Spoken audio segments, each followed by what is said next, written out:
Hi friends, it's Gwen. Welcome back to my channel. Today I'm here to share with you all of the books that I read in the month of April. This is my April reading wrap up. So before we get started, I thought I would talk about what I am currently reading.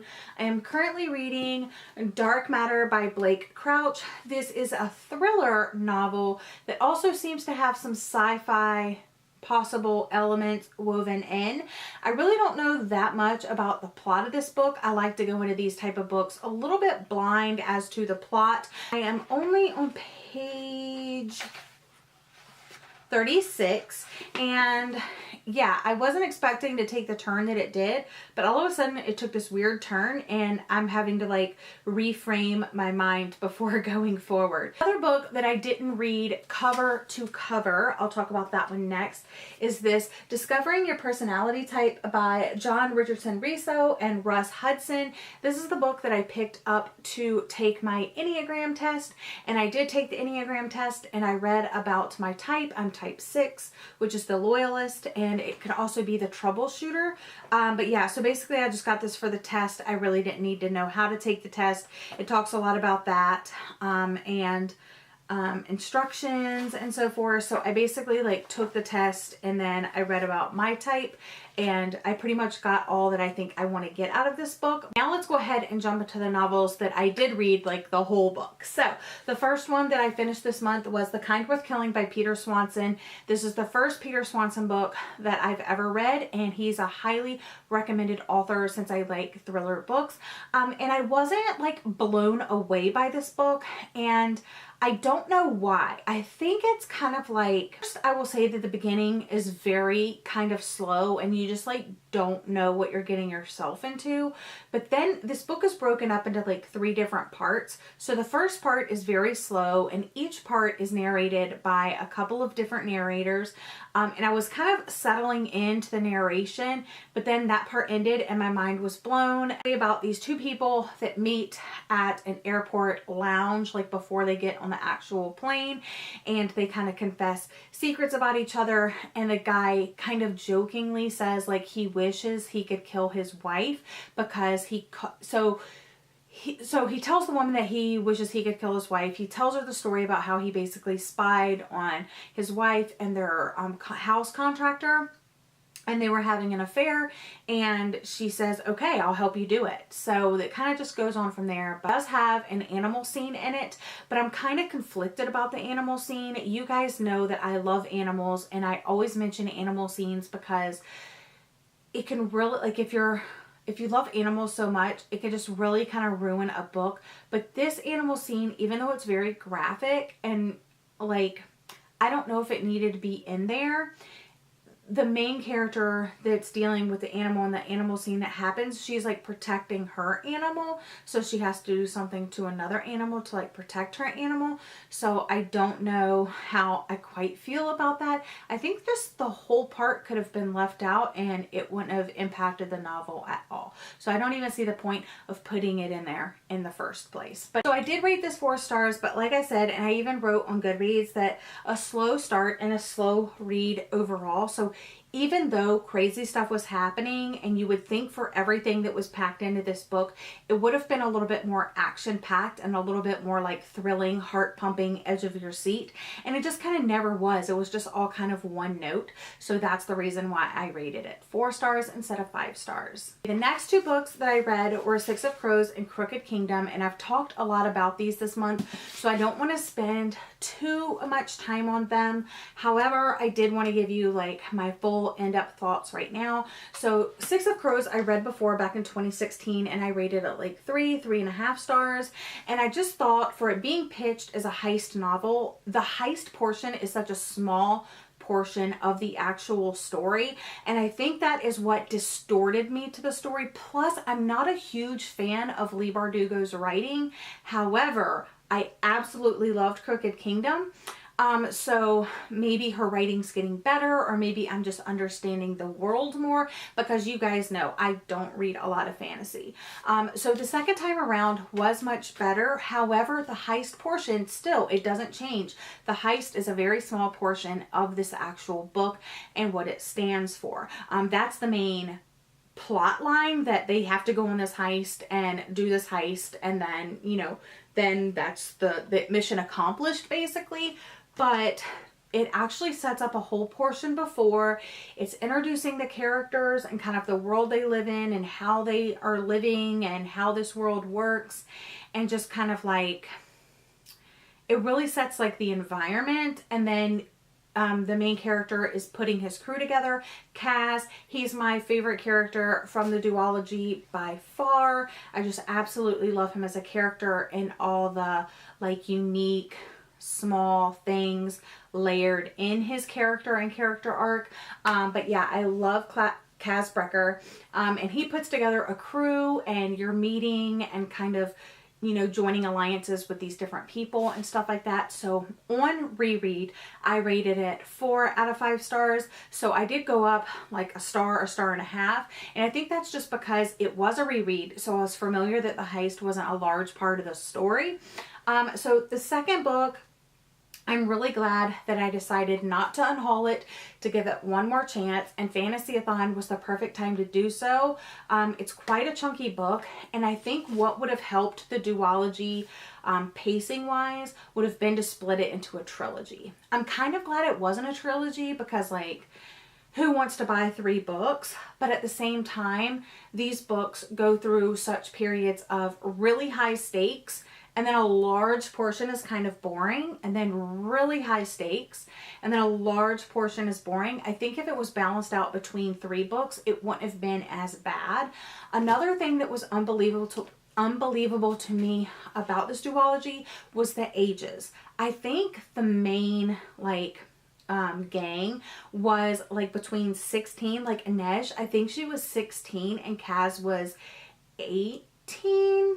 And that is just completely unbelievable to me, that they're actually 16 to 18 years old and doing the things that they're doing, and they're as accomplished as they are, and they're just kind of like free to do these type of things, and that people are hiring them to do these type of things. So I don't know. But I will say that Kaz is always like that forward thinker, and he always has like a plan B, a plan C, a plan D, a plan E. And he always like, he doesn't reveal all of his cards all at once. And that's what I really liked about his character. But I ended up rating this duology 4 out of 5 stars, because I rated the first one on reread 4 stars and the second one 4 stars as well. But I really do love the characters. And I didn't realize how much I felt about everybody in the gang until like certain things happened in the second book, and I was sobbing, and I was like, why am I sobbing about this? I shouldn't be sobbing, but I was. So there's that. Then I finally read The Handmaidens Tale by Margaret Atwood. I really did enjoy this read, like overall, like after it was all said and done. But while I was reading it, it was kind of difficult to push myself to continue, because even though, you know, it's kind of like a dystopian novel, and like things are different than they are in like our modern day contemporary world right now, you could tell this wasn't like a contemporary novel by any stance. You really don't know what's going on. You just know that things are different, and you're like, what's so strange about this book, until like a large portion through the book, at least halfway. So you're like 100+ pages into the book before you ever figure out what's really going on. Now, of course, this book has been around since the mid-80s, I think 1986. So you've probably heard the main storyline premise behind this world and what's going on. I have, there's the popular Hulu series now. A lot more people are reading this, but before that, I don't think a lot of people knew about it. My mom always recommended this to me because The Giver is my favorite book of all time.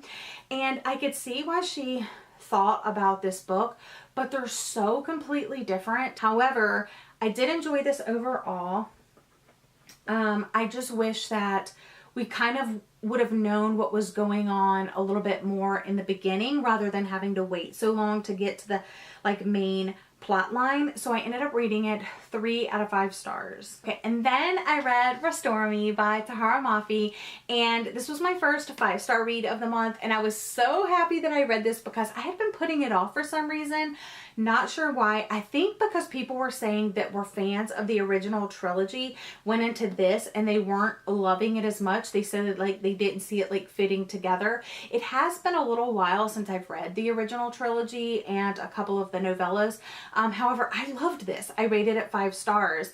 I loved seeing the characters again. I liked seeing like what happened next, because a lot of times if I really fall in love with like a trilogy or something like that where I really get to know characters and I kind of fall in love with them, I always wonder, what are they doing now? You know, like I think about some of my favorite characters and I just wonder, like, did this happen? Did that happen? Like, did they go through with what they said they were going to go through? Like, what was the next step? Like, did things get better? Did things get worse? Did they stay the same? Like, and so now that this trilogy is being expanded, I get to see like what's going on and stuff like that. And I just absolutely loved this so much that I rated it 5 stars, and I can't wait to continue on in the series.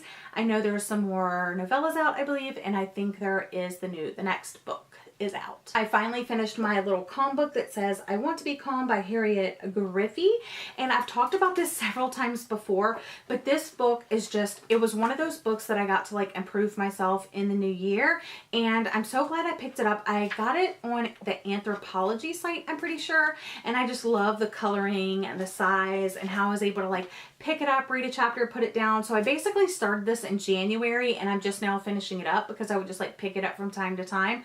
But I finally finished it, and I just think it's packed with so much good information, like some stuff that you probably know, but like the science behind it and like ways that you can actually do things to make yourself calm in certain situations. And I've actually used some of the techniques that it talks about, and it's like really helpful, and it's just like broken up step by step, and I liked it. So I rated this 5 out of 5 stars. Then I read Heartstopper by Alice Oseman, and I was a little disappointed that it was in black and white, like newsprint, instead of like the beautiful coloring that is the front and the back of this book.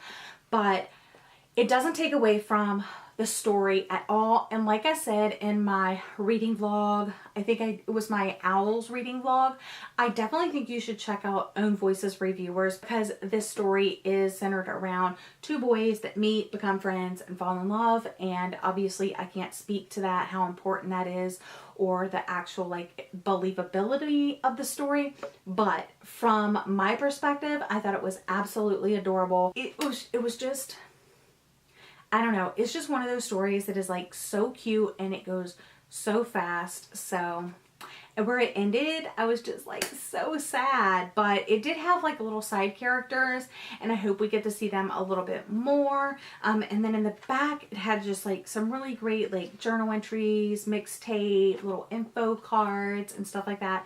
If you're interested in more of my thoughts and more about that Own Voices review thing, just check out my Owls video, like I passed my Owls or something like that. I'll link it in the cards for you so you can check that out. But I really enjoyed this, and I rated it 5 out of 5 stars, and I can't wait for volume 2. Up, I read Little and Lion, and I also talked about this a little bit in that Owls video, and I really did want to go more in depth with you right now about this book.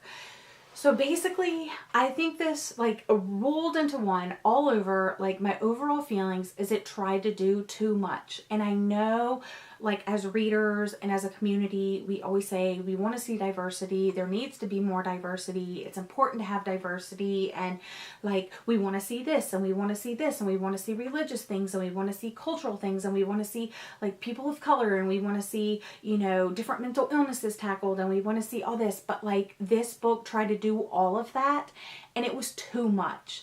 And I think that's why this book suffered, is because I think it could have picked a couple of those topics and handled them like more in depth, and it would have been better. But instead it tried to do too much, and it never like fully fleshed out each of those things. So I think it really tried to do too much. So you have Little and Lion, who are a blended family, and obviously from the cover you can tell that they're a blended family, and Little and her mom converted to be Jewish and Judaism, and Lion suffers from bipolar disorder, and Little is also discovering her sexuality, and it's just too much, everything that happens. So it's told in present, and there's a few chapters that are told from before, like before things with Lion went down and before things with Little went down, and it doesn't quite like fix the missing links that you would hope that it would. Like I said, this book is just trying to do too much. I appreciate the diversity. I appreciate it trying to tackle these very important topics, but I think if it would have chosen like 1 or 2 topics to fully go into and give the attention that it deserved, the book would have been much stronger than it is as it was written. So unfortunately, I gave this one 3 out of 5 stars, but like I said, I do think it deals with important topics. I just wish that like it could have explored those topics more than it was able to. Next 2 books that I read, I gave 5 stars to both of them. The next one being Verity by Colleen Hoover. Usually, you know, Colleen Hoover writes new adult romance stories, and I love those. I have a bunch of them back here on my shelf, and I've enjoyed pretty much all of them that I've read except for like maybe a couple. This one is a thriller novel by Colleen Hoover, and you can definitely like feel those Tarryn Fisher vibes. Like I think she just like swallowed up some of those Tarryn Fisher vibes and like went for this story because it is so reminiscent of like those creepy thriller vibes, like something that I had no idea that Colleen Hoover could write, and it really kept me on the edge of my seat, and I just had no idea. Like I want more. I want her to write another story, like another thriller, because I just enjoyed it so much. It was so unexpected. It says it has like romance bits in it in here somewhere, but it's so low down on the romance scale that I wouldn't even worry about it if you don't like romance in your books. But this really kept me on the edge of my seat. It's about a struggling writer. It's about Lowen, who is a struggling writer, and she gets presented with this unique opportunity to go co-author with this like hugely famous best-selling author. And she's not sure why she was like chosen or anything. So the husband actually comes to Manhattan and says, hey, we're offering you this opportunity. And she agrees to it. And then she ends up going to the author's house, like Verity and Jeremy's home, the Crawfords' home. And she stays with them because she finds out that the wife was in a car accident and she's kind of disabled and not able to write anymore. So she's going through Verity's office to kind of like look for outlines or manuscripts or like notes so she can like write the 3 other books in this series, like finish out the series for the publisher.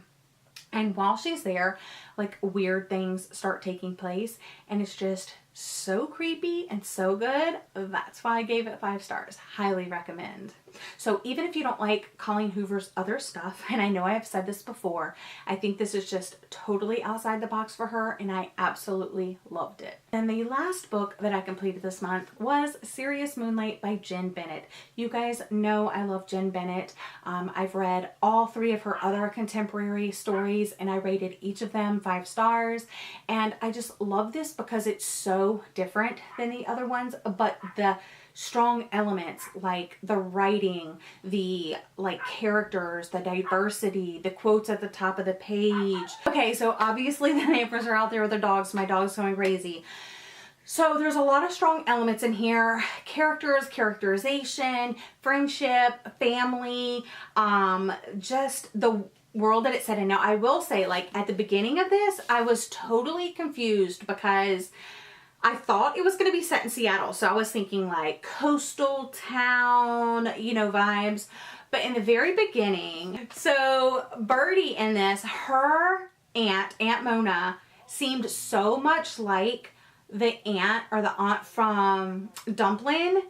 And Dumplin's aunt, and I don't want to spoil it, but Dumplin's aunt in Dumplin', that's who Aunt Mona reminded me of. And I was like, why am I getting those like Texas down home southern vibes? And it just seemed like she literally took a character from another story and like plopped it in this one. But then I was supposed to think Seattle, coastal town. So I was a little confused in the beginning, around like the 30-ish page, but then around the like 60-ish page, I like totally got the Seattle vibes, and it continued through the rest of the novel. So that was really cool.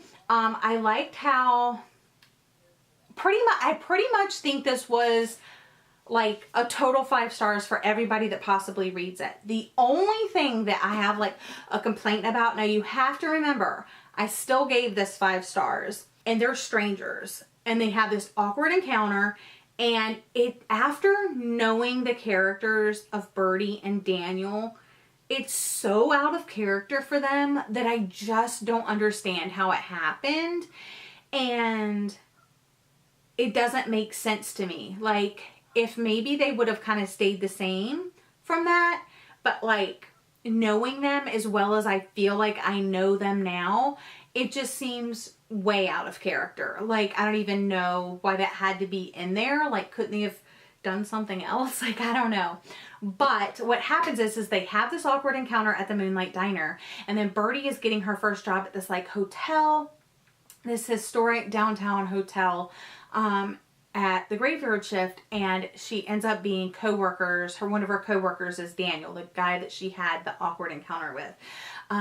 So it kind of like goes from there, but Verity is like this mystery lover. She loves reading mystery novels, and that's very evident throughout the story, which I love. Like, you know how in Alex Approximately, they're like kind of like film geeks, and then this one, they're kind of like, she's like a mystery novel, mystery lover, let's say. And that's very evident, but she's always looking for like the next great mystery.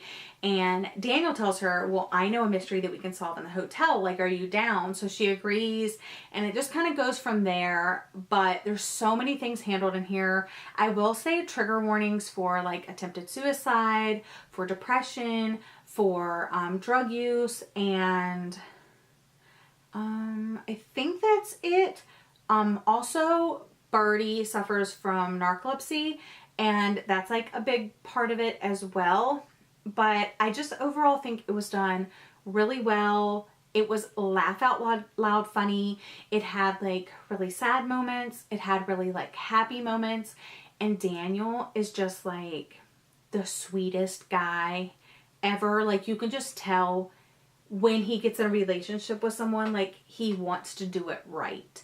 And I just love that about him. And of course, Verity is like terrified because she's never obviously dated anybody before. She's never done a lot of things before. So she's kind of just starting her life and starting to experience new things. So that's always fun and exciting. But I love the mystery element. I love that it deals with like heavier, harder topics, but like they handle them well. So basically this was the complete opposite of Little and Lion. It had like a person of color, it had mental illnesses and stuff like that, but, and also narcolepsy, but at the same time it didn't deal with too much that it was like never fully realized or handled. It just handled everything really well. So I gave this 5 out of 5 stars, and because of this book, I'm now watching Twin Peaks again. I'm going to try to get through the full 3 seasons, and I'm starting to record Murder, She Wrote. So that's a thing also. So, oh, and if you could see right over here, I have my Nancy Drew collection displayed right here. So that's also a thing thanks to Serious Moonlight. So thanks, Miss Bennett. But that's all for this wrap up. That was quite a few books, and I enjoyed the majority of what I read, so that's always really exciting. But that's all for today's video, and I hope you guys enjoyed hearing my thoughts. If you'd like to hear more in-depth thoughts, or you have questions about something, let me know in the comment section down below. Give me a thumbs up, leave a heart emoji in the comment section so I know that you like watched and you enjoyed and you were here. But I'll see you guys again in my next video. Bye!